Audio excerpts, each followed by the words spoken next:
Hello everyone, my name is Danny Giaquinto and I am the Clinical Educator for Doylestown Health Outpatient Practices. This video is being made as an educational resource for clinical staff. The subject of this video is EKG lead placement. So, for this video we are going to be using a dummy here, and this is an old CPR dummy that I've repurposed for training electrocardiogram lead placement.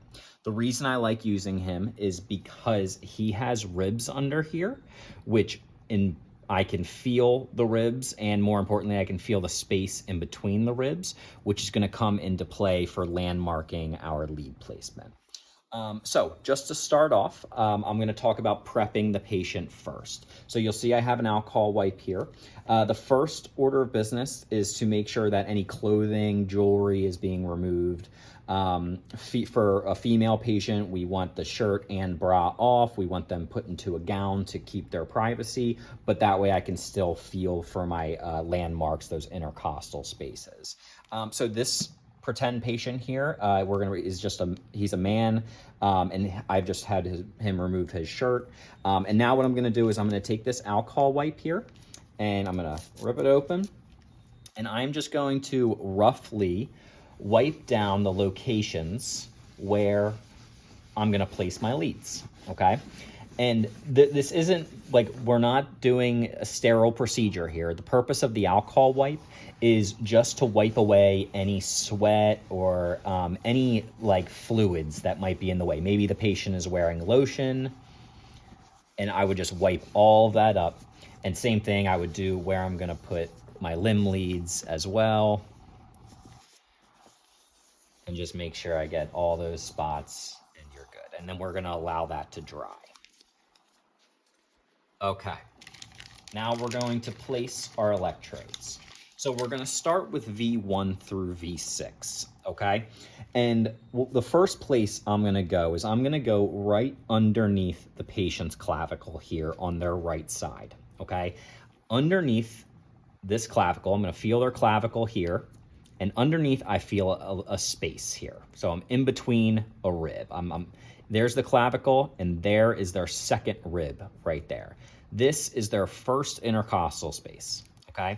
Now, I'm just going to take my finger and I'm gonna drag it down the patient's chest, putting a little bit of pressure down to the point where I can feel the rib, but not so much that I'm hurting the patient, okay? So I'm going up and over the rib and down, and I'm back in the next intercostal. So this is intercostal space 2, okay?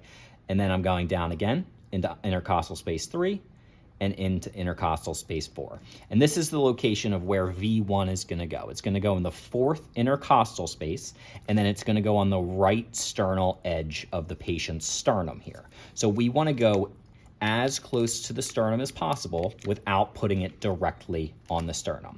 And all I'm gonna do is I'm gonna take my electrode, and I have my spot where my finger is, and I'm just gonna slide my finger out of the way, and I'm gonna place that electrode right there, okay? Then I'm gonna go to V2.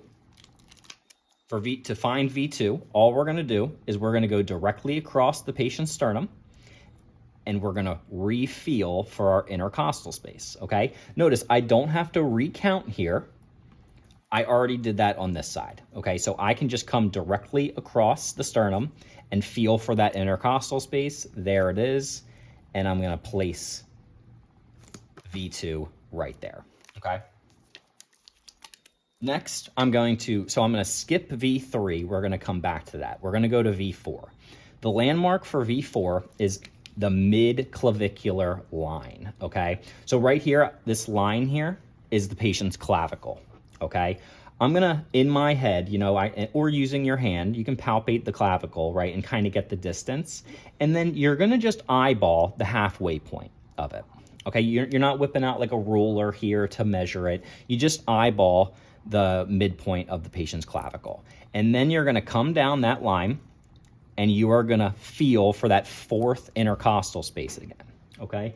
And the purpose of feeling for this, right, so because V4, the location is gonna be the 5th intercostal space. So I need to count one more intercostal space down, okay? So I'm just gonna take my finger here, I'm on the 4th intercostal, I'm gonna go down one more, and there's my 5th, and then I'm gonna place V4 right there, okay, in its location. Now, you might notice that the patient's nipple right here is, it is in line on this example. The nipple is not a great landmark to use on patients simply because everybody's anatomy is different and nipples tend to be in different places on different people. So we don't go by the nipple, we go by the clavicle and the intercostal spaces that we're palpating. So we have 1, 2, and 4 placed. Then we are going to go to 3. Okay, so V3 goes directly in line in between 2 and 4, in a straight line directly between 2 and 4. And you might notice from this, right, that we have a super bunched up group right here.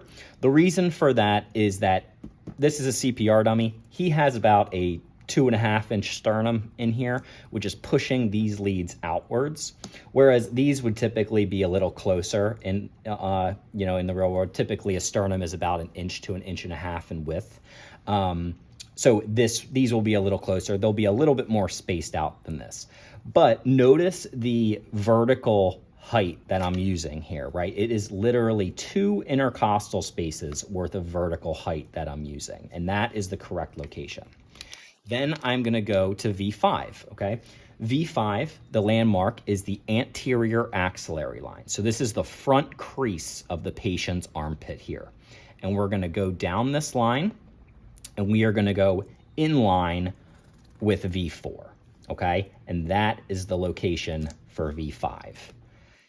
Now, you might see in other textbooks and stuff that these two over here will curl upwards a little bit.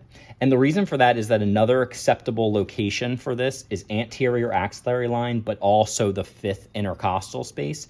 And ribs tend to curl up on this side, and you're more than welcome to do that, but you're also more than welcome to just keep it in line with V4.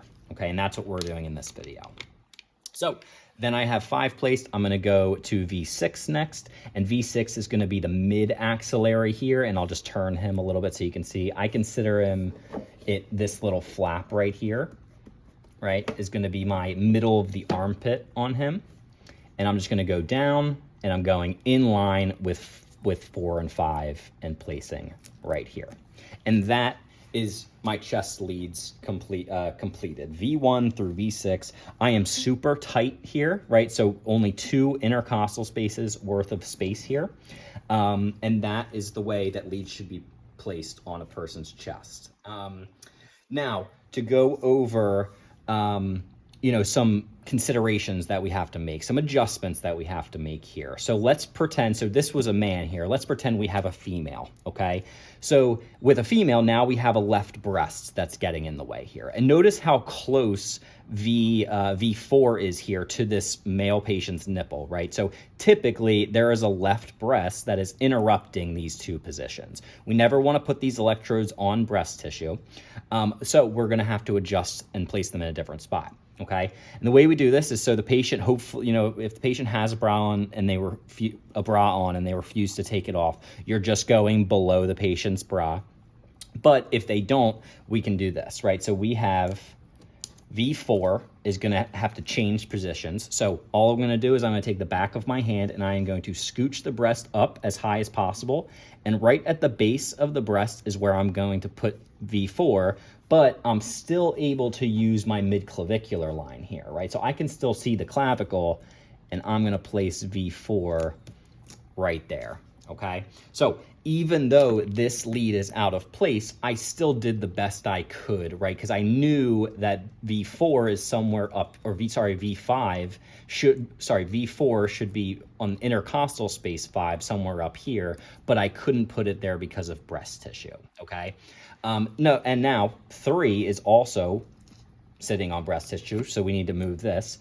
And typically, like where we want V3 to go is we want it to go in a straight line. A lot of times, the breast will still be right here, okay? So what you can imagine for placing V3 is you can imagine there's a right triangle right here, okay? And anywhere in that right triangle is a good spot to use. So you can follow the contour of the patient's breast.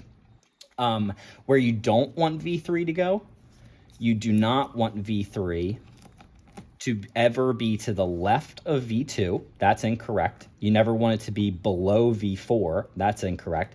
And you never want it to be on the other side of that hypotenuse over here. That would be incorrect as well.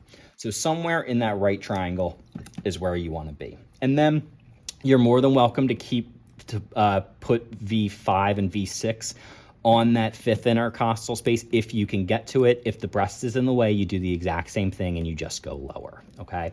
Now let's talk about V1 and V2 here. Sometimes you're dealing with cleavage here, okay? And so these electrodes, you can kind of think, so the metal on these electrodes, we want that to be facing downwards towards the patient's heart, right? So if I have cleavage here, I do not want my electrodes sitting like this, okay? So we're going to move up away from cleavage, right? So in reality, I'd be doing this. I would still feel to make sure I'm not putting it directly on a rib. And I'm doing the best I can to get it as low as possible without the cleavage affecting my lead placement, okay? And that would be how a female patient, they would look on a female patient with a left breast. And we can scooch 5 down here a little bit just to kind of show the whole thing. 5 can kind of come right here, just like that. Okay, so that's how it would look on a female. I'm going to put them back in their correct spots just so we can get the full picture again. So I'm going to have V1, fourth intercostal, 1, 2, 3, 4. Place my electrode, 2, directly across intercostal space right there. 4 is going mid-clavicular line, imaginary line down, feeling the fourth intercostal again, and going to my fifth. Then I'm going to place V3 directly in between, and V5 can come back up in line. And so you see it's a pretty significant distance, but when we have a flat-chested man, though, this is where we want the leads placed. In order to get that perfect wave function on an EKG, that PQRST wave, we need correct lead placement here, okay? Then we're going to talk about limb leads, okay?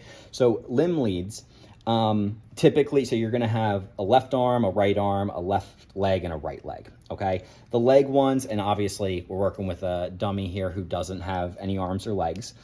Typically, when you do have a patient, we're going on the inside of their calf muscles as well as the upper arm, almost on the deltoids, on the outer aspect of the patient's arms for the arm leads. But when we do have an amputee, this is where we're going to place them. So if I have a patient that looks like this, I can still do an EKG on them, okay? So where you can just go underneath the clavicle on their left upper chest, that's going to be my left arm lead. And I'm going to keep it symmetrical on the right arm as well. Even if I have a patient with no left arm, but they do have a right arm here, right? I still would put this lead up on the patient's chest instead of down on their arm, okay? So you always want to keep it symmetrical. Same thing with the legs too. So if I have a patient with no left leg, I'm going to put my left leg lead right here on the lower left area of the abdomen.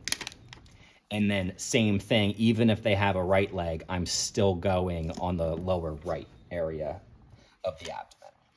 So that is all I'm going to go over for electrocardiogram lead placement. Thank you everyone for watching this educational video. My name is Danny Giaquinto. Have a great day.